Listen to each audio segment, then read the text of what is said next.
What is going on, everybody? Welcome to the Slim and Somo Thursday night Betapalooza halftime show. We are here live at the halftime of our first Thursday night NFL game. We've got the Bills and Rams tied up at 10. You have a big-time field goal there hit by the Rams right at the end of the half.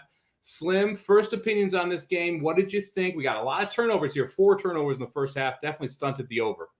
You see Messi play sometimes in these early games in the season. We're seeing it tonight, but we're also seeing the stars come out. Josh Allen has looked pretty amazing, and that Cooper Kupp touchdown that he got in the back of the end zone, got that foot down. You get to see the best players in the game put on the big plays.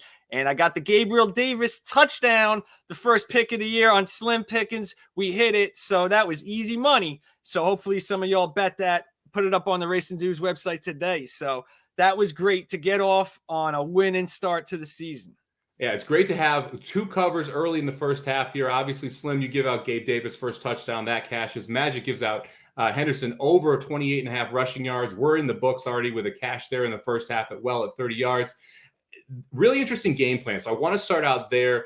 This is one of those games totaled at 52 coming into it. So you have a very high total. You're expecting that explosive passing offenses, and that's mainly what we got from these two teams. Minimal run plays. You're looking at almost a 75% pass to run play call there in the first half. I kind of expect this to stay consistent in the second half. I'm interested to see what the total is going to be. If we sit in that 24 to 26 range, maybe we try and push that over because we've had so many opportunities here that have been stunted by these turnovers. Yeah, I let you deal with the second half bets. That's what Somo does. So I'm not going to be playing any second half bets. I just want to see some of these guys. I want to see less turnovers. And if we get less turnovers, then we're going to see more scoring. So then possible over. If that's around 24, that sounds pretty good to me.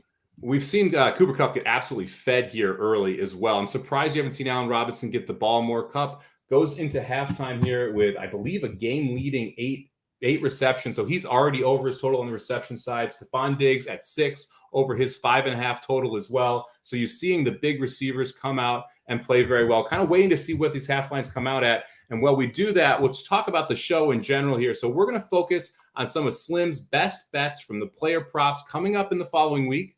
We'll talk a little about the halftime. We'll hopefully get to one of my best bets if we got the time to do it.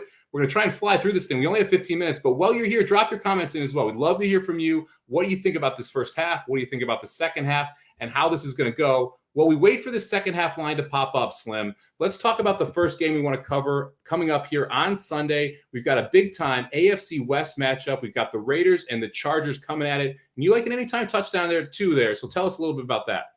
Here's one of my strategies for the year. Anytime there's an AFC West matchup, it is going to be a shootout. I love the AFC West. This is the first AFC West game of the year. And you got the Las Vegas Raiders visiting the Los Angeles Chargers. And on the Charger side of the ball, Mike Williams. This is his 6th year in the league, and he had 9 touchdowns last year. He is going to be a touchdown machine, I think, for the Chargers in this high-octane offense. And he likely faces Raiders cornerback Anthony Everett, who is 5'11". Mike Williams, he's listed at 6'4". That's a 5-inch height advantage that he's going to have over this cornerback. And Justin Herbert, you know, he is coming into his own, and he's going to be throwing it up in the air to Mike Williams in the red zone. In his 2nd year in the league, Mike Williams had 10 touchdowns. So, you know, he can find the end zone. So Mike Williams, anytime touchdown in a very high scoring game. Yeah, I love focusing on these anytime touchdowns in highline games. Tonight's game where you took Gabe Davis, 52 was the total. This game also 52. So you're expecting a high amount of touchdowns, basically 4 touchdowns on each side to be able to get over that total. That gives you a lot of opportunities, especially on teams that like to spread the ball out a little bit. It'll be interesting to see Davante Adams get introduced into that Raiders side. From a game perspective, do you have a team you like here? Or are you just really focusing on Mike Williams? Just focusing on Mike Williams. And, you know, yeah, I think Davante Adams, Carr could probably get you some good bets in this game too. I mean, I know J.C. Jackson, who came over for the Chargers, he's going to miss this game, one of the big free agent signings. So Davante Adams should have a very nice game in his first game with the Raiders. So let's talk really quick about the second half that we are about to roll into. As we mentioned, you're seeing this pushing the pace style of offense here. You're seeing significantly more passes than runs. I would expect that's going to continue to happen here. If you look at the total, just came up at 26 for the second half. And you can get, now this is interesting, and this is why you should shop. If you go to Bovada right now, the Buffalo Bills for the second half are -1, or you can get a -125 on the money line. If you go to Bookmaker, they're -3 plus 135. So watching that first half, I think that the Bills played better. I think the Bills have a better shot of winning this game. I liked the Rams coming into it. I still like them +3. I have them in some teasers +8.5. But let's go with the Rams or the Bills -1, -105 for our first second half bet here. What do you think, Slim? Do you like the Rams' chances here, or the Bills' chances here in the second half? The Bills should be winning by a lot more if it wasn't for those ridiculous turnovers that they had. So, yeah, I mean, the Bills, if they just play at the same rate that they are and they get rid of those turnovers, yeah, they should win this game. All right, so we're going to punch in the second half bet here. We're going to go with Bills -1, -105. That's available on Bovada as well right now if you want to go check that out yourself. So feel free to go fire away at that. That's what I just popped in, and we'll play that on the ticker down there so you can see that. All right, now let's jump over to another absolutely monster game here. I'm really excited that you picked this one. Let's head to Sunday night. Ironically, this week, 3 home underdogs in all of the night games, which is, I don't remember a week where we've seen that. The Rams are the first one here. On Sunday night, you got the Bucs laying 2.5 against the Cowboys. You got a couple plays here. So let's start out here with an anytime touchdown. Talk us through that, and then we'll jump into your player prop on the rushing side. Yeah, I think every week on the Thursday night halftime show that we're doing, we're going to look at the Sunday night football game, especially when it's a really cool matchup like this, where you have Tampa Bay going into Dallas. And Tampa Bay, I know when Tom Brady gets a new toy, he likes to play with it. And Julio Jones is his new toy. If Chris Godwin misses the game, Julio Jones right now at +200, you're getting, triple your money on a Julio Jones anytime touchdown right now. I really like that. So basically, this is also a back class play. I'm a horse racing guy. And when you think of the way that I'm really trying to talk about how horse racing and prop betting, exacta, trifecta betting, see double bet triples. It's the same here when you're trying to hit these 2-part parlays and the 3-part parlays. And that's where we're going to get some value here, or with these touchdown bets where you're getting +200 for a guy like Julio Jones that comes in with the back class. And they say in camp, he looks great. He changed his number to number 6. So he looks sleek, and they say he's the old Julio. If he's 80% of the old Julio, he'll have a touchdown in this game. Yeah, that's one thing that you mentioned there that I love is that back class mention. Look, Julio Jones wasn't elite because he kept getting hurt. He's healthy to start the year. So you get a healthy Julio Jones. At Tennessee, he wasn't awful. He just never played after the first couple games because he was injured. And if you think about him in Atlanta, it was injuries that caused his issue, not talent. He's back on the field. And one thing that I think is important, Chris Godwin practiced yesterday. He was partial practice today. If you get the matchup where this ends up being Julio Jones as the third wide receiver, +200 is a monster number. And if you're the second wide receiver, you're going to get more targets. So either way, that's a solid look when you're looking at that from that perspective at Julio Jones getting targets, getting the ball. The key question will be, do we think that Brady is going to be able to stay on his feet? You're losing the interior lineman there in Tampa Bay, and you got a decent pass rush from the Cowboys' perspective. Did that bother you at all when you were making this pick? Or are you confident that Brady's going to be able to get the ball out quick? I think this will be a shootout. I mean, and it kind of comes down to my next play. In the same game, I'm going under with Ezekiel Elliott, 46.5. It's -114. You have to lay a FanDuel. All of these lines are from FanDuel that we're giving out here on these 3 prop bets.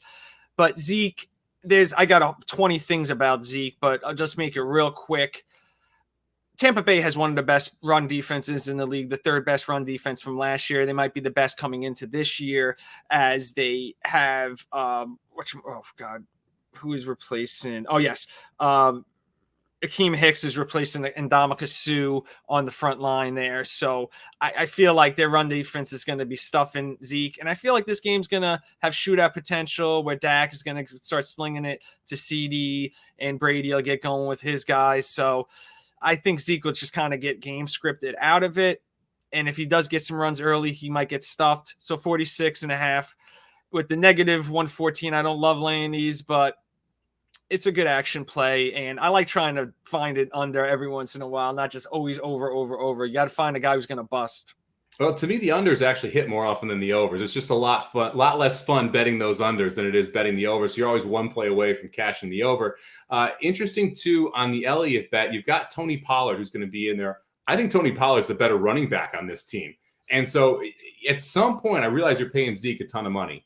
At some point, you got to stop feeding the guy, though, right? You got to give it to the better running back, especially in games like this. I mean, this is a big game for them, especially if they want to try and win the NFC. You've got to beat a NFC opponent here in the first round or the first week at home if you want to take it home.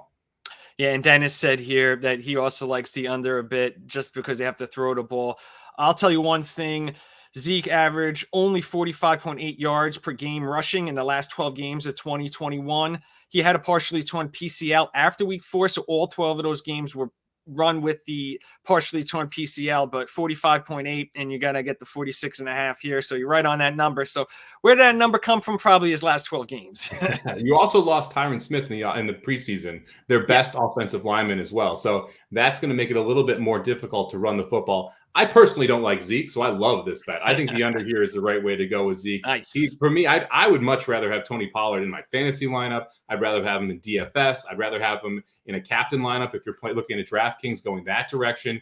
I mean, to me, he is clearly the more talented and more explosive running back there. The beauty of the under 46.5 on Zeke, too, I'm not worried at all about this guy breaking one for 50. You don't see him go long on these rushes ever. So if you cap out his longest run at 15 to 20 yards, this is a volume play to get over this, not necessarily an explosion play. Yeah, I mean, that's my main thing. I don't like playing unders on a guy that could beat me with one play. I'm not thinking about playing Jamar Chase under when I know he can get an 85-yard or an A.J. Brown under anytime soon, because it's just like that guy or Tyreek Hill under, because it's one play you're done, and it's like a horrible way to lose money. It's tough, man. It's tough when you're beating it the whole game, and that one bomb is what gets you right toward the end. All right, let's flip over to one more game here before we head back. We got about 3 minutes till the second half kicks off. Again, we're going to play the Bills -1, -105 second half. So real quick, Chris, I see your comment in here. So I should buy out my Rams money line. Look, the Bills turned it over 3 times. This would be what? 21-7 at half if it weren't for those 3 turnovers, maybe worse in the Bills' favor. You got to think they're going to correct some of that. One of those interceptions was on the receiver. You had a rookie running back fumble. The other one was on Josh Allen. That was a really bad pass, that second pick. Anyway, let's talk about this last game right here. I like the Giants, the big men in blue. And I know this is your team, Slim, so you can tell me about whether or not I'm crazy here. I like them catching 5.5 going into Tennessee. I bet them at 6.5. This line moved a point because Tennessee's top pass rusher is out. We all remember the Titans absolutely blitzing the Bengals quarterback in the playoffs, getting 9 sacks on Joe Burrow in that game. That's because the Bengals offensive line was terrible. That's not actually because they have that good at pass rushing. And now they lose their top pass rusher. On top of that, they took Malik Willis in the draft. They got rid of their top wide receiver. They lost 2 offensive linemen. This team this front office feels like they realize they can't compete in the AFC with Ryan Tannehill. And this team is not going to be near where they were last year. On the other hand, I love Brian Daboll as a coordinator. He's now going to be calling the offensive plays as the head coach of the New York Giants. What he did so well for Josh Allen was moving around the receivers and setting up pre-snap movement and play action so that Josh Allen didn't have to read defenses. It made it a lot easier for him. He's going to do the same thing for Daniel Jones. I like the idea of getting them at 5.5 here because I like the Giants more than the Titans. Laying this number, I think, is a pretty good look. Do you like your Giants' chances this week, Slim? This is the healthiest they've been in a while. It is, yes. They're getting Tony and Saquon back and Shepard. So the offense should be clicking. Daniel Jones has all his weapons, and that is very rare for the Giants that everyone's healthy at the same time. So if you're going to take them, this could be a good spot because one of them is probably going to get hurt soon. That's just how the Giants' luck has been the last few years. Somebody's always hurt out of their big guns. It's tough to keep that team healthy. Saquon on a contract year. We'll see if he can come through. Hopefully, we're going to hear more about Saquon on Slim Pickens and the player props throughout the year. We just kicked off the second half here. Thank you very much for joining us for the first show. We got the Slim and Somo Thursday night halftime Betapalooza coming at you every single Thursday night. You posted beer prices. I lost that. What does that say? Oh, it was something about the beer prices. Yeah, I didn't understand how the Jets and the Giants had different beer prices. They're the same stadium. So I just couldn't look at anything after that. Sorry. No, they just look. I honestly, I was paying $15 for a Hurricanes game beer. So I was shocked that there was no one over $15 on that list either. I actually thought that was relatively cheap for every single team. But I have not got a $5 beer at Giant Stadium since 1997 or something. So I don't know where those $5 came from. That's definitely not true. Outside of dollar beer days at the racetrack, I don't think I've paid less than $5 for a beer at any sporting event since like ever, because I couldn't drink in 1990. So there you go. All right. Thank you very much, everybody, for joining us. This was the first Slim and Samo Thursday night halftime Betapalooza. We'll be back every Thursday night during the NFL season to talk about the first half, our second half bets, Slim's best prop bets of the week. And make sure you're checking out Slim Pickens' video and article over at Racing Dudes YouTube and racingdudes.com. He's going to have a product out every week with his top player props as well. So if you cash a couple of these in here, check them out. You might want to play those as well. We'll catch you again next Thursday. Thank you very much for joining, everybody. Slim, you want to sign us off? Thanks, everybody. Peace.